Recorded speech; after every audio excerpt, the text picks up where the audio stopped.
How do you turn this thing on? Alright. Hello. Hello, hello, hello, hello, hello, hello, hello, hello, hello. Hi, I am Spantopia Rose, but you can call me Span. I love Christmas. So my dear friend, whose name I cannot remember, I don't know if I never knew your name or if I've just forgotten it because my bad, but slow motion ASMR, slow motion ASMR. He asked in the comments if I had any Christmas books, and I was like, yes, I do. And I was so right. I didn't look through the entire collection, I just stopped when I got to 4. So these are my 4 Christmas selected little golden books. We've got my absolute favourite, The Pokey Little Puppy's First Christmas. The Pokey Little Puppy's First Christmas. We've got Mickey's Christmas Carol. Mickey's Christmas Carol. We've got The Nutcracker. And we've got Baby's Christmas. Look at that face. So squidgy. Alright, so I'm gonna just read them probably in that order, I think. But I'm gonna read all 4, so I best get to it. So, The Pokey Little Puppy's First Christmas. The Pokey Little Puppy's First Christmas. The Pokey Little Puppy's First Christmas. By Justine Gorman. Illustrations by Jean Chandler. Okay. Oh, look at their names. Pokey, Polly, Penny, Pickles, and Pat. Pokey, Polly, Penny, Pickles, and Pat. When the winter sun peeked through the window of the McRae's house that morning, 4 little puppies tumbled out of bed and played until it was time for breakfast. Polly, Penny, Pickles, and Pat ate at 4 bowls in a row. Their 4 little tails a wagging, waggly tails. But where in the world is that pokey little puppy? Hearns, mother. Pokey was still fast asleep. His mother nudged him and said, "Come on, Pokey, today is Christmas Eve." Pokey yawned and stretched, and even on a special day like Christmas Eve, he was still Pokey.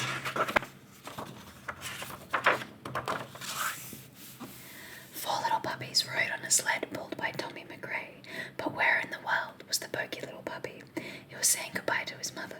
Pokey promised he wouldn't be late, and he ran across the yard to follow the sled.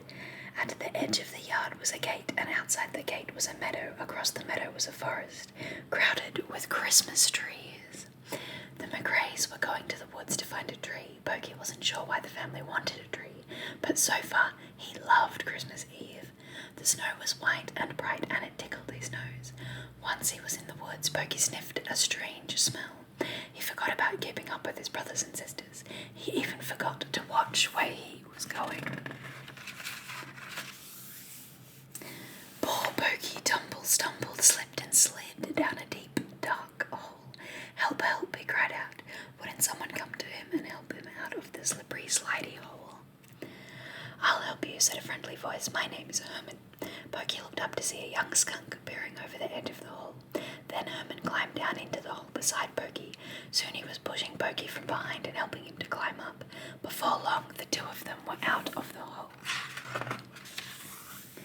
"You smell funny," said Pokey. Herman sniffed. "You smell funny too," he said. "Let's have some fun." He led Pokey up a winding path and down a hill to a frozen pond, and then he showed Pokey how to slide back and forth across the cold, shiny ice. What fun! Pokey remembered his mother telling him that Christmas Day was even better than Christmas Eve. But Pokey couldn't believe anything could be better than this. That was a bit loud. Not far away through the wintry woods, the McRaes were having fun too. Tommy pointed to a fir tree beside a hollow log. "There's the perfect tree," he exclaimed. Mr. McRae raised his axe and whacked until crack, the tree fell. It fell over onto the old hollow log, and the 4 little puppies barked excitedly. Pokey heard Pickles call Pokey. Come on, Pokey. He remembered his promise not to be late, but he wondered if he would see his new friend again. It's easy to find me, Herman said. I live in a hollow log just over that hill. Oh no. Pokey ran up a hill and down another and through the snowy woods toward home. Suddenly he saw something in the snow and stopped. Pokey sniffed the strange objects up and down and all around. He had found an old red rubber boot. The boot was too wonderful to leave behind, so Pokey dragged it out of the woods across the meadow and into McRae's yard. I told you not to be late, Pokey's mother scolded gently when he came through the gate. Look what I found, Pokey exclaimed. His mother shook her head and said firmly, You can't take that messy, muddy old boot into the house. Sadly, Pokey left the boot by the garden gate. After a tasty supper, the puppies helped decorate the Christmas tree. Pokey sniffed at the fragrant green branches. Penny nibbled a strand of popcorn. When the tree was glowing and winking, blinking lights and shimmery, shiny glass balls, Pokey's mother told her puppies all about Christmas. And to celebrate this special day, we give each other presents, she said at last. Will we get presents too? Asked Penny. Look under the tree tomorrow morning and you'll find out, said their mother. Then she sent the puppies to bed.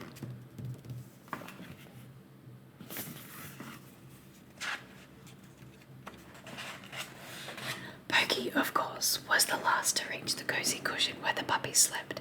His brothers and sisters soon fell asleep, dreaming of rubber balls, biscuits, and bones. Pokey stayed awake, thinking sadly about his red rubber boot. On a Christmas morning, the puppies raced to the tree and found the presents that they wanted. A toy mouse, Penny cried. A fluffy stuffed bear, Pat exclaimed. A biscuit, said Pickles with a sigh. Polly chased a brand new bouncing ball. Pokey tore open his package. My boot, he cried happily, and it's all shiny and clean. After breakfast, a gentle snow started to fall. Pokey's brothers and sisters went off to play in the meadow. Please don't be late for Christmas dinner, said Pokey's mother. Then Pokey ran out of the house, across the meadow and into the woods to find Herman. The skunk was nowhere in sight, so Pokey followed his nose. It took a long time, but Pokey finally found a wet, cold, and miserable Herman. What happened? Pokey asked. Herman said sadly, I'll show you. Pokey followed the skunk up the hill to the hollow log that had been Herman's home. The McRaes had crushed it accidentally when they cut down their Christmas tree. Pokey felt sorry for Herman, the little skunk. The little skunk was alone in the cold, snowy woods and he had no home. So Pokey took Herman home with him and through the woods, across the meadow and through the garden gate. Pokey's mother was amazed to find that her puppy had made friends with the smelly skunk. But Pokey's mother felt so sorry for Herman too, that night she let him sleep in the doghouse she and her puppies shared in the summer. And Pokey gave up his warm, cozy bed in the McRae's to keep his friend company in the doghouse. The next morning, the most amazing thing happened. The Pokey little puppy was the first one out of bed. Where in the world is that Pokey little puppy? Everyone wondered. The puppies and their mother and Herman followed Pokey's tracks in the cold, crunchy snow. They went out the gate, across the meadow, and right to the edge of the wintry woods. Pokey saw his family and called, Come and look at Herman's new home. Why, it's your boot! Pokey's mother exclaimed. Go on and try it, as Pokey told Herman, and the skunk wriggled into the cozy dry boot. Merry Christmas, Herman, said Pokey, even if it's a day late. Pokey's mother was very proud of her puppy. It was only his first Christmas, but Pokey had already learned that the best gifts of all are the ones that you give.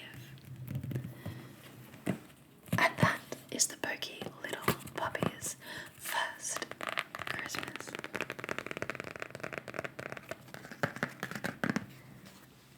Alright, I just need to pause for 1 second. Okay, so the next book we have was Mickey's Christmas Carol. Mickey's Christmas Carol. Mickey's Christmas Carol. Mickey's Christmas Carol. A golden book.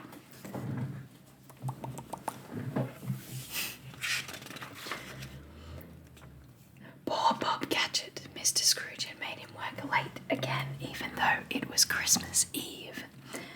But now at last he could go home. Merry Christmas, he Christmas bar, shouted Scrooge. Don't forget to take my laundry.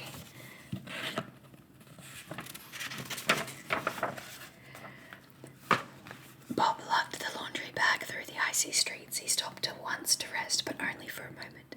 When he thought of his family waiting for him, he picked up the bundle and trudged on.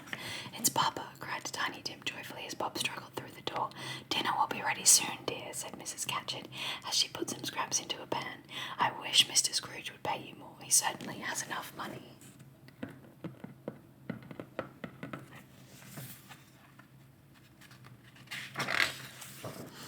But Scrooge never thought he had enough money. Tonight, as always, he stayed late at the office to count his gold coins.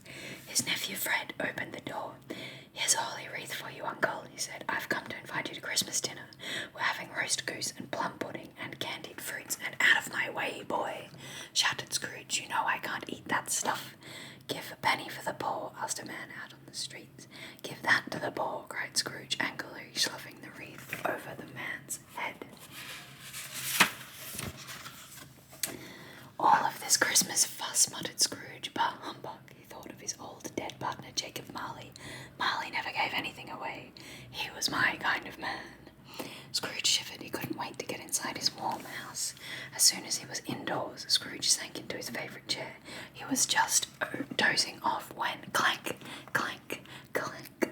Scrooge sat up with a start. The ghost of Jacob Marley was coming toward him, slowly dragging long, heavy chains. "Oh, the chains is a biggie. The chains is a biggie." "I must carry these chains through eternity," groaned Marley. "Because I was selfish, your punishment will be the same, Ebenezer Scrooge." "No," said Scrooge, "it can't be. Help me, Jacob." "Tonight," said Marley, "3 spirits will visit you. Listen to them, or your chains will ever be heavier than mine."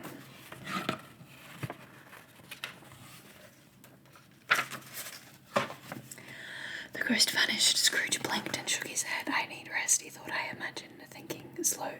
Imagine thinking I saw old Marley." He climbed into bed. He had barely fallen asleep when the alarm clock jangled. Scrooge opened his eyes and saw a dapper little fellow standing on the night table. "I am the ghost of Christmas past," he said. The ghost held out his hand. "Hold on," he said. "I'll take you to a Christmas of long ago."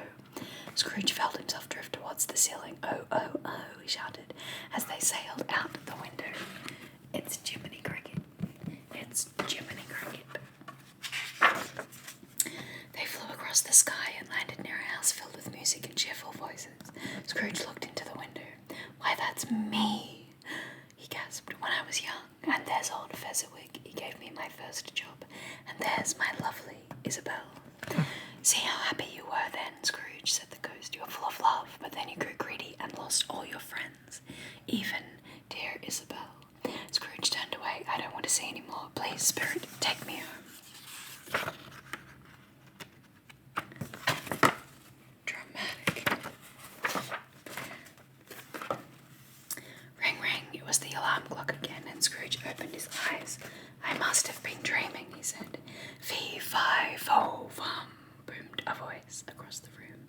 A giant was sitting in Scrooge's chair, surrounded by bowls and platters of luscious-looking food. "What's all of this?" demanded Scrooge. "It's the food of generosity," said the giant. "Something you know nothing about. I'm the giant. I'm the ghost of Christmas present.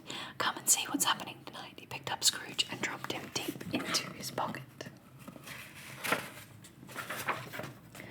Outside, the giant set Scrooge down in front of a tiny tumble-down house. Scrooge peered through a cracked window. "It's the Cratchits," he said. "What a measly dinner they're having. Why aren't they eating food in the bubbly pot?"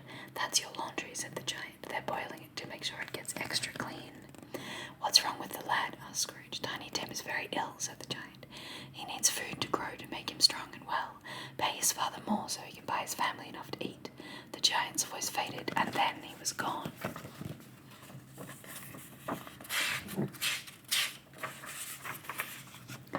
Scrooge tried to call the giant back, but it was too late. Suddenly he was surrounded by thick clouds of smoke. When the air cleared, he was standing near a broken-down tombstone in a shadowy graveyard.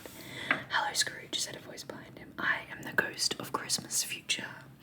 Scrooge turned to the ghost. Whose lonely grave is this? He asked. See for yourself, said the ghost. It belongs to a man who was very rich, but he was so selfish and unkind that he had no friends. Scrooge bent to read the name on the stone. Ebenezer Scrooge. Oh no, this is my grave. That's right, laughed the ghost. No, please, begged Scrooge. I don't want to die all alone with no friends. I'll change my ways, I promise. Third time's the charm. Alright. I'll change. Scrooge's eyes flew open. Seamless. I'll change. Scrooge's eyes flew open. He was in his own bed. He was still alive, and there was still time to change, to make a new beginning. It's Christmas morning, he cried. He dressed quickly and rushed outside. Take these, he called, tossing bags of money to the men collecting for the poor. Hello, Fred, he shouted when he saw his nephew. May I still come to dinner? Of course, Uncle, replied Fred. Splendid, I'll see you there. There's something I must do first. A while later, Scrooge knocked at Bob Cratchit's door. Merry Christmas, Scrooge said happily. I have a bundle for you. More laundry, gulped Bob. Scrooge laughed. Don't be silly, my boy. Look, Papa, said Tiny Tim, opening the sack. Toys. Friends are worth more than all the gold in the world, said Scrooge. Cratchit, from now on, you and your family will have all the good food and warm clothing you need. Merry Christmas, my friends. And God bless us, everyone, shouted Tiny Tim. I will just point out that Scrooge gave toys and food and clothing, but he didn't raise the wages. God bless us, everyone. And that is the Mickey's Christmas Carol Little Golden Book. The next one should be an easy read as the stage play. What do you call those? The ballet. The ballet doesn't have any words, so let's see. Let us just see what the real true meaning of the Nutcracker is according to this little golden book. Retold by Rita Balcudi, illustrated by Barbara Lezana. Oh, that's gorgeous. Look at that. Look at her. Look at this. Oh, look at it. What a gorgeous double-page spread. Wow. Alright. Good start. Okay. Once there was a little girl named Clara, whose family was having a wonderful party on Christmas Eve. There was a beautiful Christmas tree and lots of delicious food. Clara ran back and forth to the front door to welcome the guests. Merry Christmas, she said, as each one kissed her on the cheek. Then they all went inside to dance and eat and open their Christmas presents.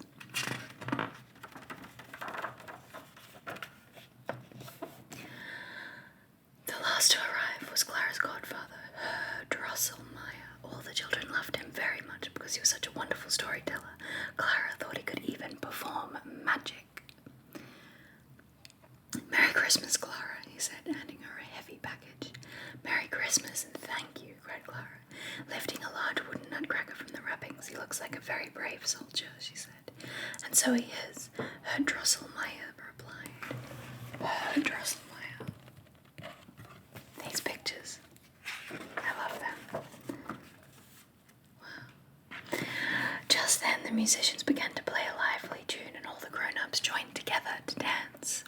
Clara carried her nutcracker over to where her cousins and friends were playing with their new dolls. She held him very carefully and hummed a soft little Christmas carol. All of a sudden, Clara's little brother Fritz jumped up from behind the sofa and grabbed the nutcracker away from his sister. Look at those outfits. Look, amazing.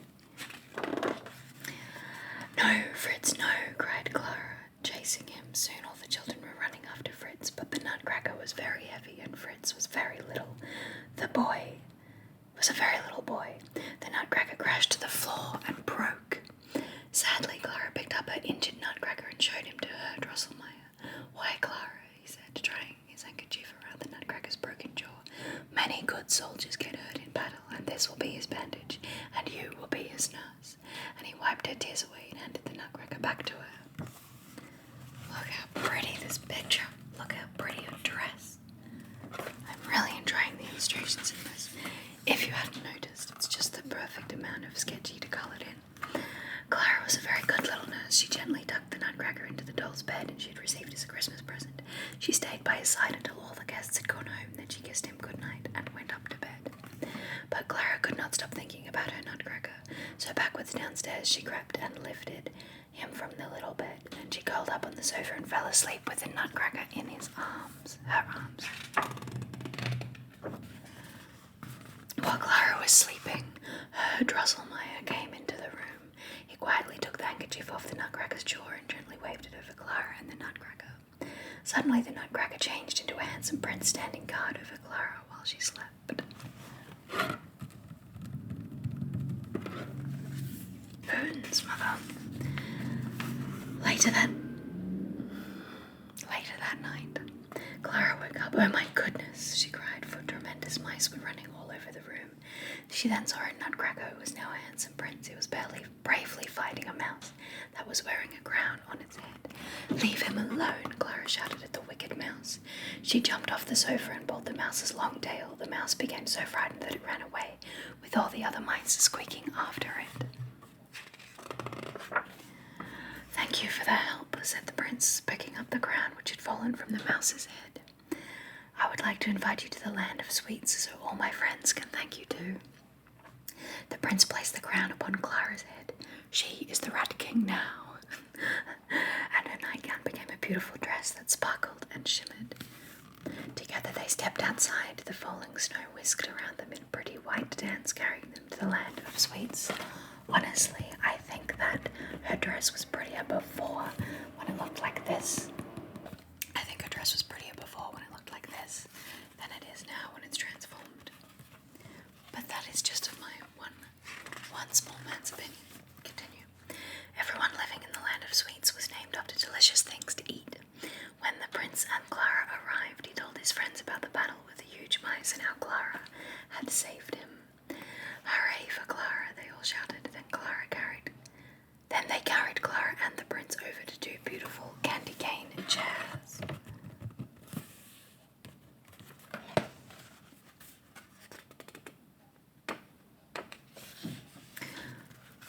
The people of the land of sweets performed beautiful dances for Clara and the prince.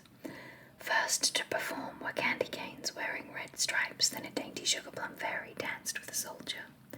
The dewdrop fairy gracefully twirled before them, followed by many little angels with tiny wings. Even the flowers danced in the land of sweets, waving their pretty petals.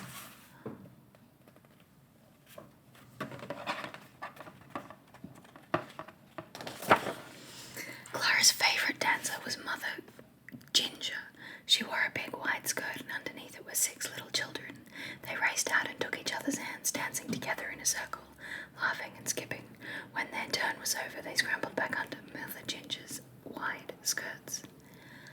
When all the dances were finished, Clara and the prince stood up and clapped and clapped. Interesting.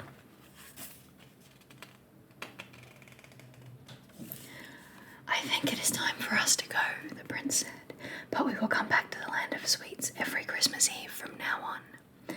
Then he called for his sleigh, which was drawn by 2 reindeer. After waving goodbye to their friends, Clara and the prince flew off together into the early morning sky, home to a very Merry Christmas.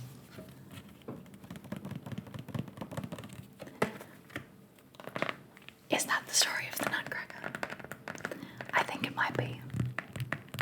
I remember it having a vague and not very followable storyline, so I think that kind of was the same. Alright, last one.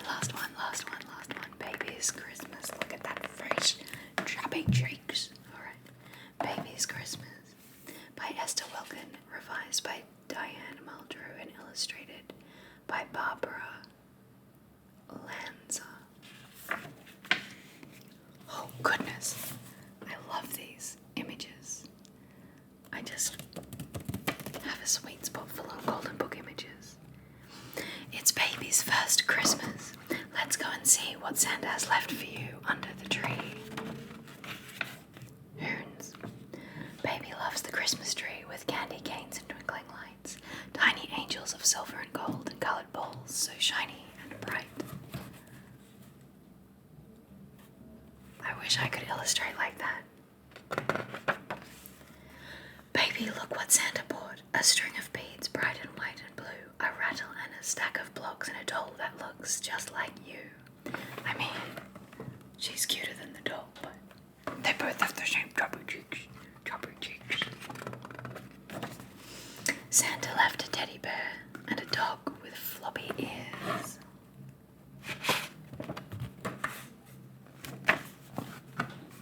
A child's drum to beat upon, a little car that steers. Santa left a rubber ball to roll along the floor, a picture book, a kitty cat, and much, much more. A kitty cat. A rocking horse, a bouncy swing. Look at that. That's got to be someone's real kid, right? A bouncy swing, a shovel and a pail, a rubber duck, a wooden boat for a little one to sail.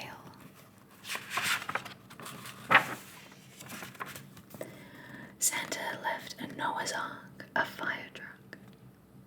Look at the lions. That's a good Noah's Ark. 2 of every animal. A fire truck. A train. A little wagon you can pull to there and back again.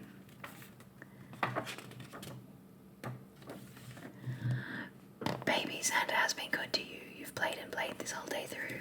You've had a happy Christmas day. Now it's time to put your toys away. Look at this. Purple, yellow, spotted rocking horse. What a cool thing. You look so sleepy, baby. Let's turn out the light. Sleep tight out, dear little one. Some Merry Christmas and good night. That's a lot of toys for one little baby. What an adorable book.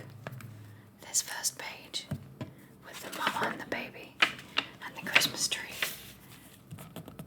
I like this. I think it's very quaint. It's very, very quaint. It's very cute. Anyway, it feels very cottagecore to me. We read Baby's First Christmas. We read The Nutcracker. We read Mickey's Christmas Carol, Mickey's Christmas Carol. And we read The Pokey Little Puppy's First Christmas.